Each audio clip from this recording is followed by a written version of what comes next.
함께 나눌 말씀은 구약성경 역대하 13장 1절에서 8절 말씀입니다. 여로보암 왕 18째 해에 아비야가 유다의 왕이 되고 예루살렘에서 3년 동안 다스리니라. 그의 어머니의 이름은 미가야요 기브아 사람 우리엘의 딸이더라. 아비야가 여로보암과 더불어 싸울세 아비야는 싸움에 용감한 군사 40만 명을 택하여 싸움을 준비하였고 여로보암은 큰 용사 80만 명을 택하여 그와 대진한지라.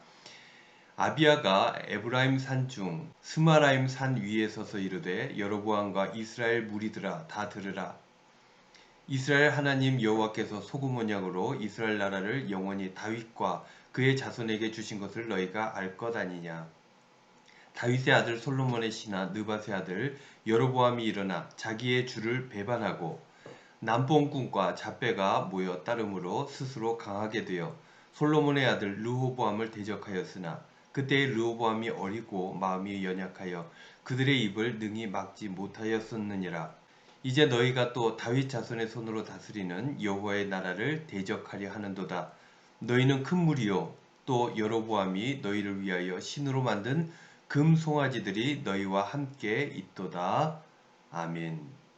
오늘 역대하 13장 말씀입니다. 어제 12장 말씀 나누었죠. 르호보암 왕 이야기였는데요. 르호보암 지난 주일 설교 때 우리 성도님들 르호보암을 아냐 그랬더니 많이들 아셨어요. 그래서 깜짝 놀랐는데 르호보암 누굽니까? 솔로몬의 아들이지요. 그 아들이 나라가 북이스라엘 남유다로 갈라지는데 한몫했다는 것, 그것은 우리가 부정할 수 없을 것입니다. 백성들의 이야기를 좀 들어줬으면 어땠을까 하는 생각이 드는데 어쨌든 백성들의 얘기를 들어주지 않고 자기 멋대로 자기 주관대로 나라를 운영하려고 하다가 여로보암을 중심으로 북쪽 지파들이 나뉘어져 나가는 그런 사태를 맞이하게 되었죠. 그러나 남유다는 나름대로 나라가 잘 운영되어졌습니다. 해오던 게 있어서였을까요? 12장 말씀 보면 이렇게 시작해요.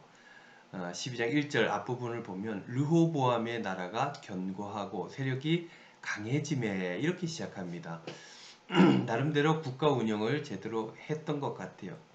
국력이 강해진 거죠. 그런데 그 이후에 어떻게 됐느냐? 12장 1절 마지막 부분을 보면 그가 여호와의 율법을 버리니 온 이스라엘이 본받은지라 그랬어요. 국력이 강해졌는데 여호와의 말씀을 버렸다. 그 버린 것을 백성들이 다 따라했다. 그래서 하나님께서 어떻게 합니까? 회초리를 드셨어요. 이집트를 통해서 공격하게 되었고 공격을 받게 되었고 그들은 공격받고 싸움에서 지고 고생하게 되었던 것이죠. 그렇게 르호보암은 하나님 앞에 온전하지 못했고 그렇게 그의 삶도 마감하게 되었습니다. 그 이후에 왕이 된 사람이 누굽니까? 아비야. 바로 오늘 우리가 읽었던 본문 말씀에 나오는 왕이죠. 13장은 이렇게 시작합니다. 역대하 13장 1절 2절 말씀인데요. 여로보암 왕 18째 해에 아비야가 유다의 왕이 되고 여로보암 북쪽 왕 18년째 아비야가 이제 유다의 왕으로 등극하게 되었다라는 말씀인데요. 2절 하반절에 보면 아비야가 여로보암과 더불어 싸울세 북이스라엘과 전쟁을 하게 된 것입니다. 성경에도 나오듯이 그때나 지금이나 세상살이는 늘 싸움이 있어요. 경쟁하고 다투고 전쟁이 있고 우리도 그렇죠. 그래서 늘 그 우리네 인생살이가 피곤한 것입니다. 어제 말씀에서는 하나님의 말씀을 떠난 유다가 이집트에게 패하여 고생했다라고 했는데 오늘 이 전쟁에서는 누가 이겼을까요? 아비야 왕이 어땠을까요? 이겼을까 졌을까? 이겼다면 어떻게 이겼을까? 우리는 한번 살펴볼 필요가 있는 것이죠. 아비야 왕은 군사가 몇 명이었냐? 40만 명을 택하였어요. 그러면 여로보암의 군사는 몇 명입니까? 80만 명. 숫자로는 아비야 왕이 밀립니다. 그런데 아비야에게는 북이스라엘 사람들에게 없는 것이 있었는데 그것을 가지고 전쟁에 나가게 되죠. 역대하 13장 4절 5절 말씀 보면 아비야가 에브라임 산 중 스마라임 산 위에 서서 이르되 이렇게 외친 거예요. 이렇게 여로보암과 이스라엘 무리들에게 외친 거예요. 5절 말씀. 이스라엘 하나님 여호와께서 소금 언약으로 이스라엘 나라를 영원히 다윗과 그 자손에게 주신 것을 너희가 알 것이 아니냐. 소금 언약.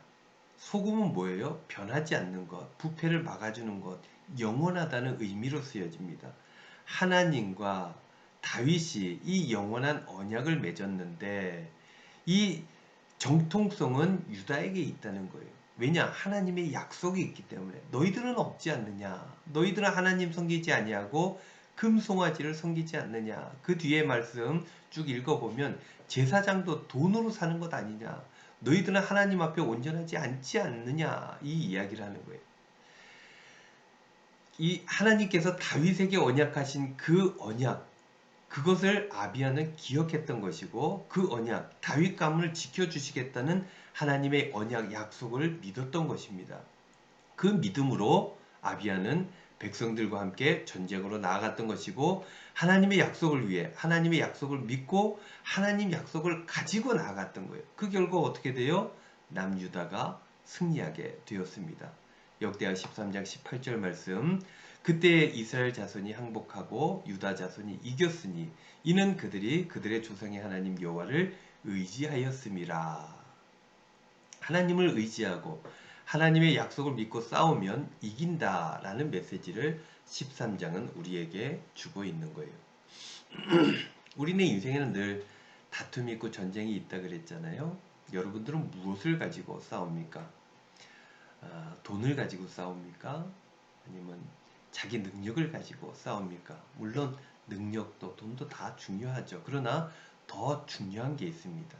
돈, 권력, 능력 이게 다가 아니라는 거예요. 이것 가지고는 완전한 승리를 얻을 수 없다는 거예요.